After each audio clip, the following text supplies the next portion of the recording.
Hello student, क्या हाल चाल? सब बढ़िया, सब ठीक। तो चलिए आज हम बात करने वाले हैं और आज आपके लिए बहुत शानदार टॉपिक लेकर आए हैं। टॉपिक का नाम क्या है? यानी प्रिज्म। यानी आज हम जानेंगे यहाँ से कि प्रिज्म क्या है और प्रिज्म का इसका वर्किंग फंक्शन क्या है और प्रिज्म जो है हम लोग कहाँ कहाँ यूज करते हैं, इसके बारे में हम लोग जानेंगे यहाँ से। अगर चैनल पर नया है तो चैनल को सब्सक्राइब कर लीजिए ताकि इस टाइप का नोटिफिकेशन आपको मिल सके यहाँ से। तो बहुत दिनों के बाद हम लोग फिर आज हम लोग अपने यानी इस चैनल पर मिल रहे हैं यानी। तो आज हम जानेंगे यहाँ से प्रिज्म के बारे में।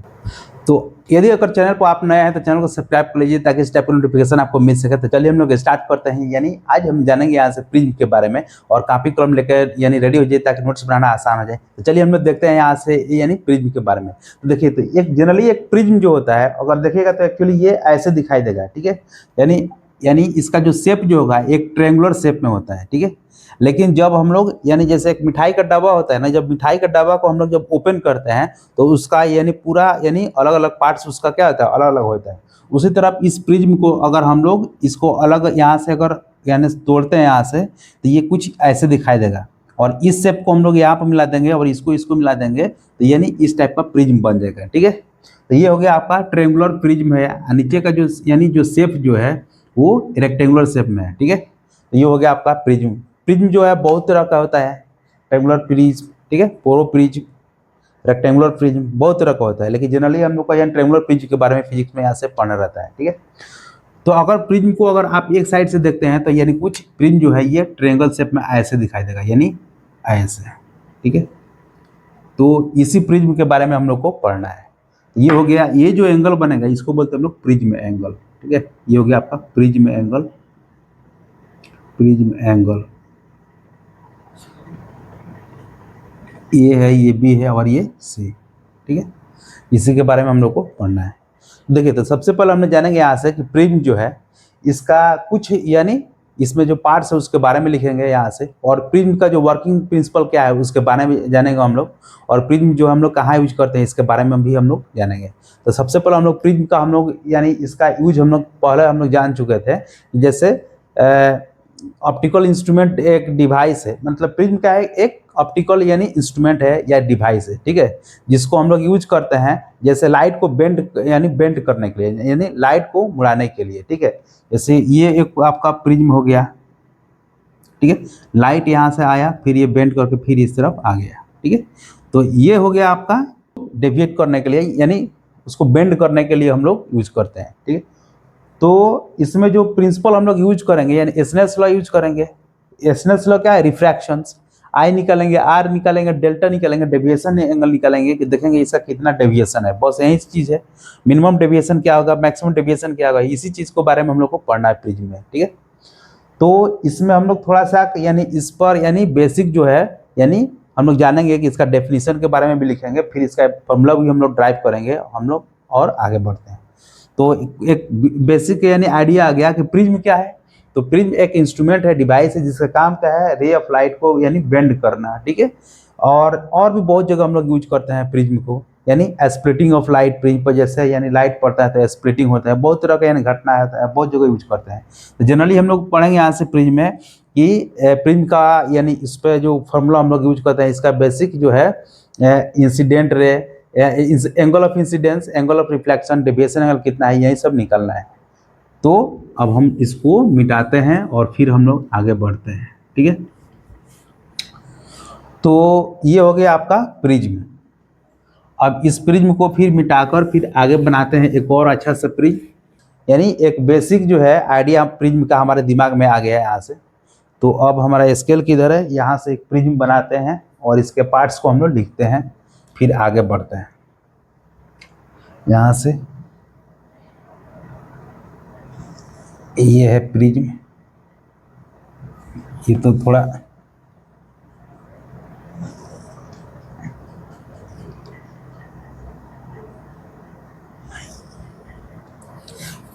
हम बड़ा बना रहे हैं ताकि इसको समझने में, एनालाइज करने में बहुत अच्छा यानी आसानी से इसको समझ सकेंगे, ठीक है।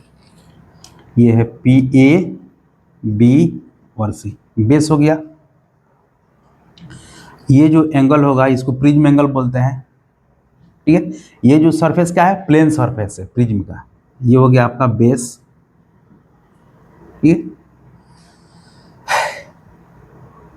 अब ये जो जब यहाँ पर रे ऑफ लाइट कोई अगर आएगा, मतलब ऐसे आकर फिर रिफ्रैक्शन होगा, ठीक है ना, फिर रिफ्रैक्शन होगा यहाँ पर, फिर ये प्रिज्म का मटेरियल होगा, ये है N1 मीडियम, ये है N2 प्रिज्म का मटेरियल, और ये हो गया आपका N1, फिर एयर हो गया।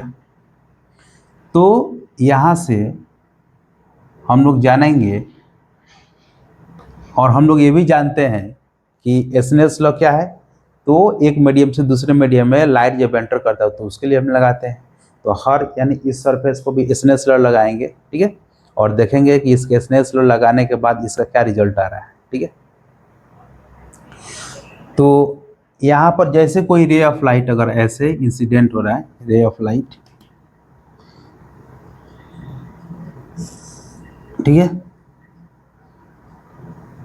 ये रे ऑफ लाइट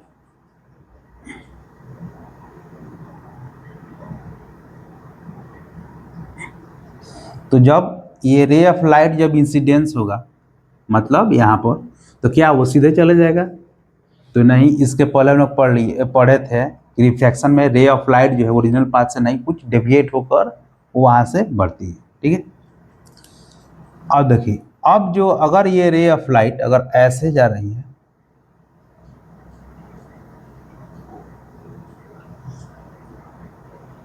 ठीक है, तो अगर ऐसे जा रही है तो हम लोग क्या करेंगे, यहाँ से ये ऐसे बेंड कर गए, ठीक है, रे ऑफ लाइट। उसके बाद बेंड करने के बाद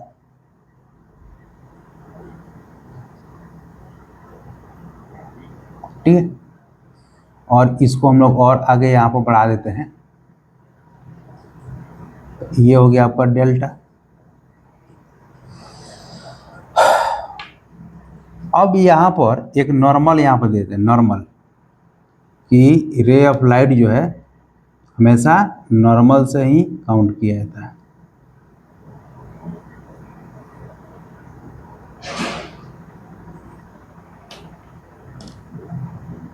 ये हो गया आपका रे ऑफ लाइट।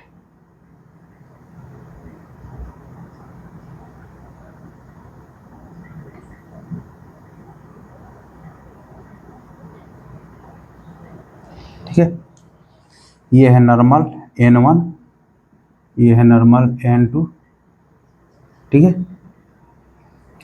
अब ये है आपका एंगल ऑफ इंसिडेंस I, और एंगल ऑफ रिफ्लेक्शन क्या है,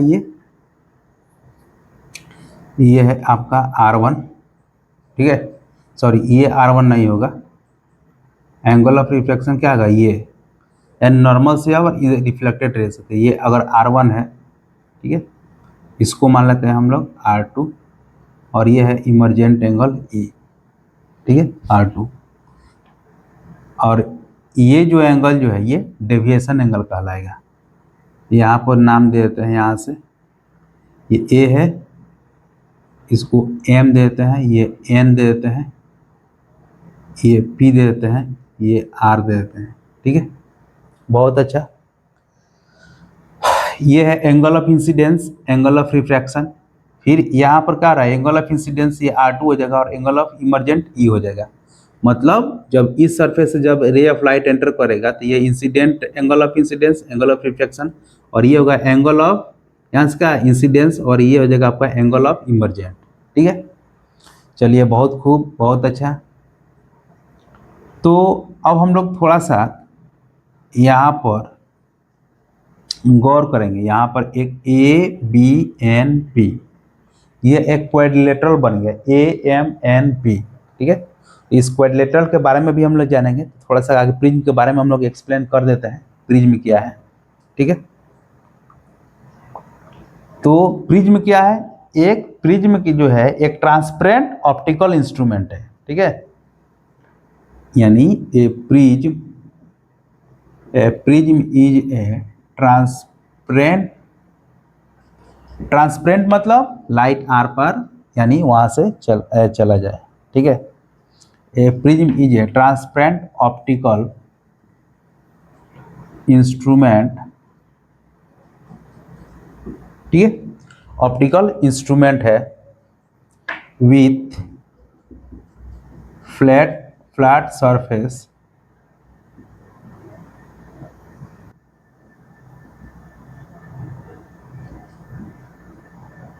polished surfaces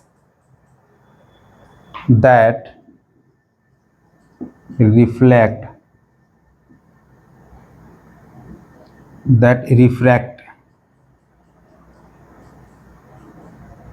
ठीक है, ये जो सरफेस है यहाँ पर रिफ्रैक्शन हो रहा है, ठीक है, लाइट बाई टू सरफेसेस, ठीक है, inclined at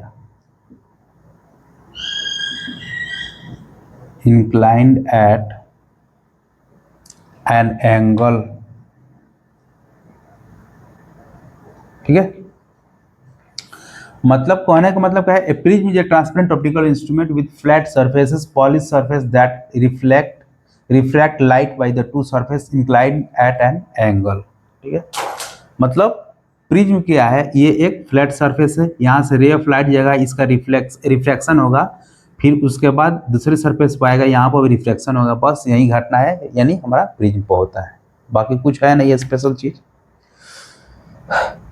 चलिए अब इसका हम लोग मैथमेटिकल जो इसका बैकग्राउंड देखते हैं, इसको प्रूव करते हैं, इसका फॉर्मूला को ड्राइव करते हैं कि यहाँ पर एक AMNP क्वाड्रिलेटरल बन रहा है, ठीक है। Let AMNP is a quadrilateral,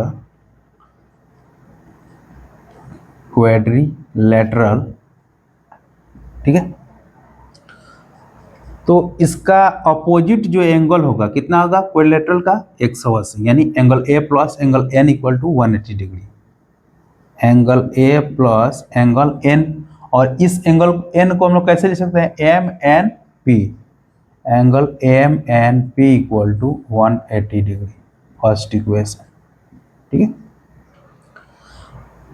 अब हम बात करेंगे यानी ट्रायंगल MNP में, यानी नाउ इन ट्रायंगल MNP, तो क्या आ जाएगा यहाँ से MNP, R1 plus R2 plus angle MNP equal to 180 degree, second equation.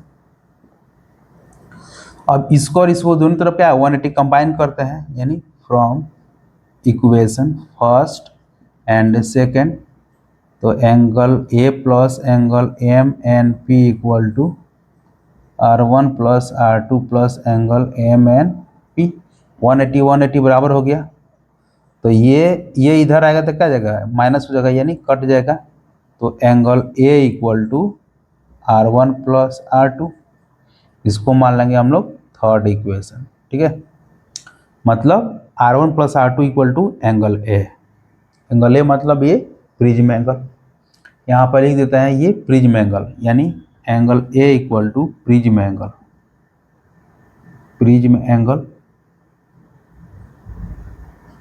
ठीक है।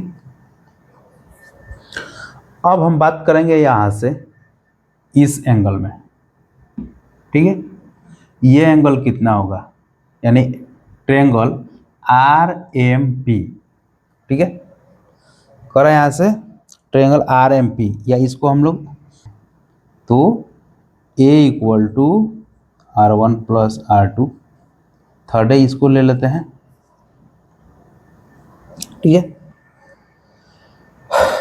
चलिए अब हम बात करते हैं angle now in triangle MRP,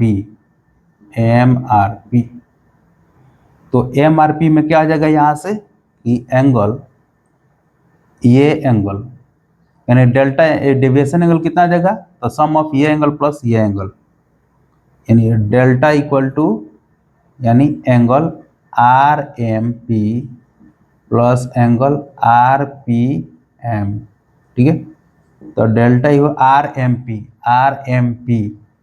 ठीक है, तो ये डेल्टा एंगल ये कितना जगह, तो पूरा अगर एंगल I है तो ये एंगल कितना का I माइनस R1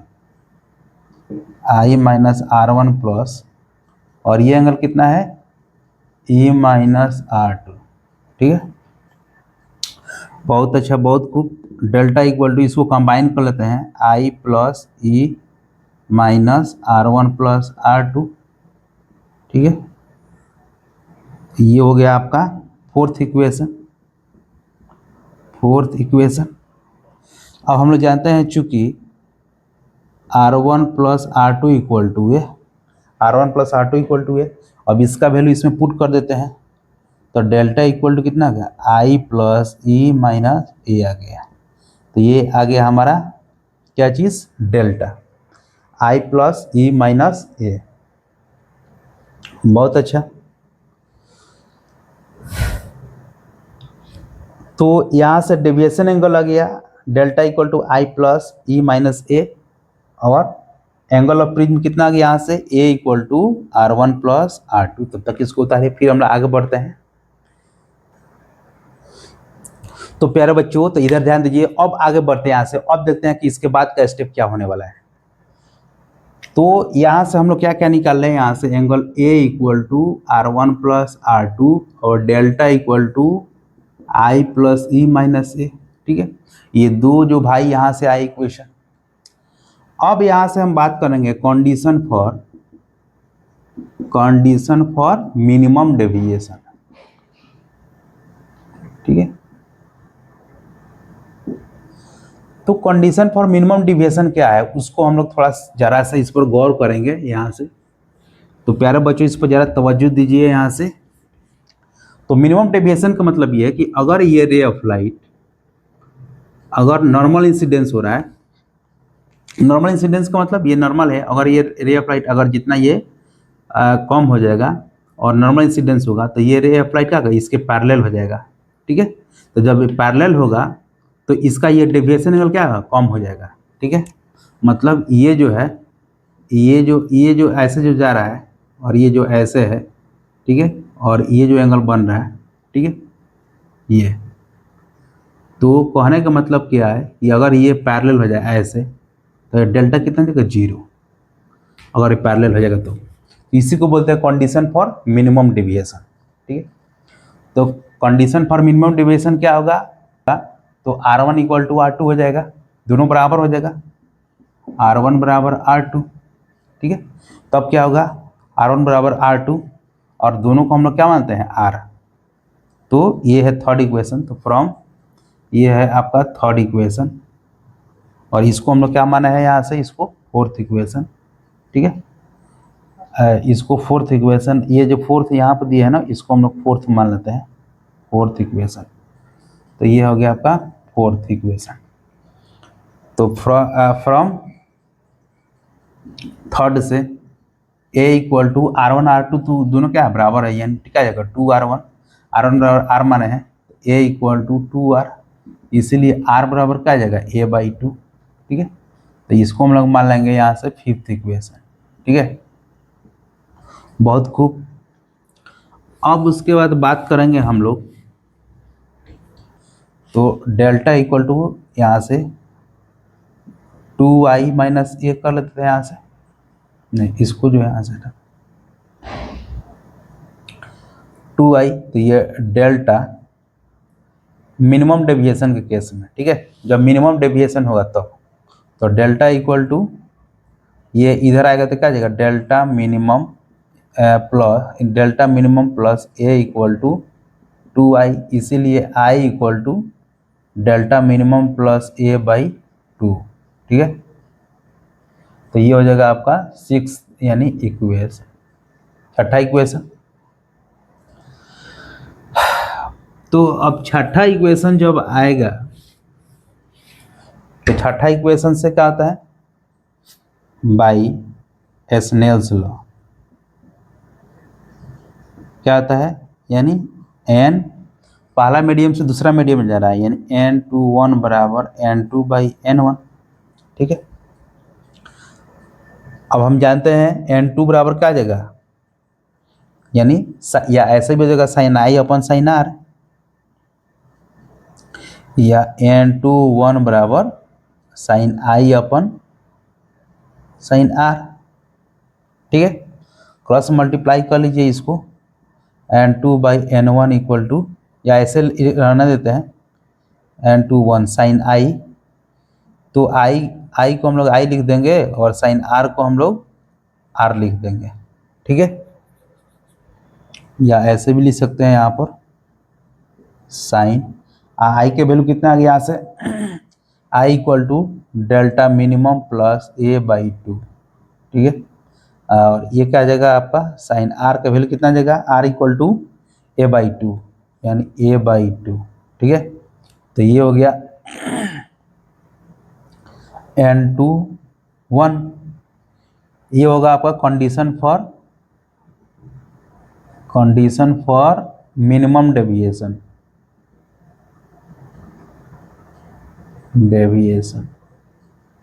यानी जब मिनिमम डेविएशन होगा तब तो उसके लिए हम लोग इसको लगाएंगे, ठीक है। अब जरा सा कि इसको हम देखेंगे मिनिमम डेविएशन जो है इसका ग्राफ पर इसका रिप्रेजेंटेशन हम लोग कैसे करते हैं उसको देख लेते हैं, फिर आगे बढ़ते हैं, ठीक है। तो अगर इसको ग्राफ पर अगर हम देखेंगे तो ये हो गया आपका एंगल ऑफ इंसिडेंस और एंगल ऑफ डेविएशन जो है यहाँ पर, ठीक है।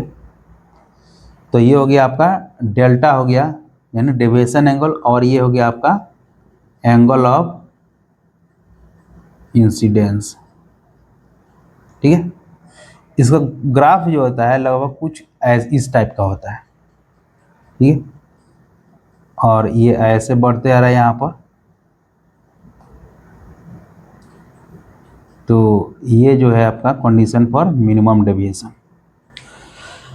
तो चलिए हम लोग देखते हैं कि मिनिमम डेविएशन जो है इसको थोड़ा यहाँ से ग्राफ के थ्रू हम लोग समझते हैं।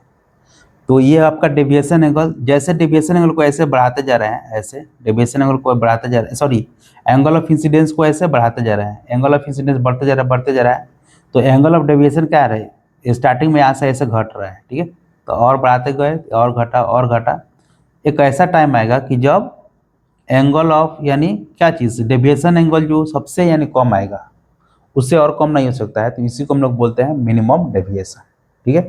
तो ये हो गया आपका मिनिमम डेविएशन, और इससे कम नहीं हो पाएगा, और इससे कम होगा फिर उसके बाद जब एंगल ऑफ इंसिडेंस को और बढ़ाएंगे तो वो डेविएशन एंगल फिर बढ़ते जाएगा, ठीक है। तो ये हो गया आपका ग्राफ। अब इसको हम लोग को इस पर कुछ एक और इम्पोर्टेंट चीज हम लोग को समझना है, ठीक है। यानी फॉर थिन प्रिज्म, जब प्रिज्म क्या है बहुत पतला हो, ठीक है, तो उस केस में जो है हम लोग क्या करते हैं, उसका प्रिज्म एंगल या जितना भी है सबको हम लोग कम यानी बहुत माइनर मांग लेते हैं, ठीक है। यानी साइन थीटा को हम लोग क्या मानते हैं, थीटा मानते हैं। उसी तरह पे यहाँ पर यानी n2 1 इक्वल टू क्या मान लेंगे, डेल्टा m प्लस a/2 और बाई a/2, और n2 1 इक्वल टू ये ऊपर चला जाएगा यानी delta minimum plus a/2 into 2/a, 2 से 2 कट गया, n2 1 equal to delta minimum plus a/a आ गया, ठीक है। इसको मिटाते हैं, अब ये क्या हो जाएगा यहाँ से, तो delta n2 1 equal to delta minimum a plus 1, a cut जाएगा 1। तो ये अब हम लोग क्या करेंगे इसको, और इसको अगर एयर के लिए n2 बराबर क्या आ जाएगा, n प्रिज्म का रिफ्रैक्टिव इंडेक्स, n2 यहाँ पर लिखते हैं प्रिज्म का रिफ्रैक्टिव इंडेक्स, n2 बराबर n और n1 बराबर एयर, ठीक है। तो एयर के लिए क्या आ जाएगा, n1 बराबर 1। तो अगर ये n2 बाई n1 अगर ऐसे लिखते हैं और delta minimum by a plus 1, n2 के लिए हम लोग n लिखेंगे और n1 के लिए 1, तो क्या जाएगा n equal to delta minimum by a plus 1, ठीक है। अब इसको क्रॉस मल्टीप्लाई करते हैं यहाँ से, n into a delta minimum plus a, ठीक है, हो गया। अब a को एक साथ ले लेते हैं, n a minus a equal to delta minimum, तो अगर ए कॉमन लेंगे तो क्या जाएगा n-1 equal to delta minimum. ठीक है, अगर फ्रिंज जो होगा अगर बहुत यानी थिन होगा तो उस केस में डेल्टा मिनिमम क्या जाएगा a इंटू n-1, यानी n जो है वो फ्रिंज का रिफ्रैक्टिव इंडेक्स यहाँ पर रख देंगे तो डेल्टा मिनिमम यहाँ से निकल जाएगा। तो ये रहा हमारा यानी बेसिक कॉन्सेप्ट यानी बेस्ड ऑन द फ्रिंज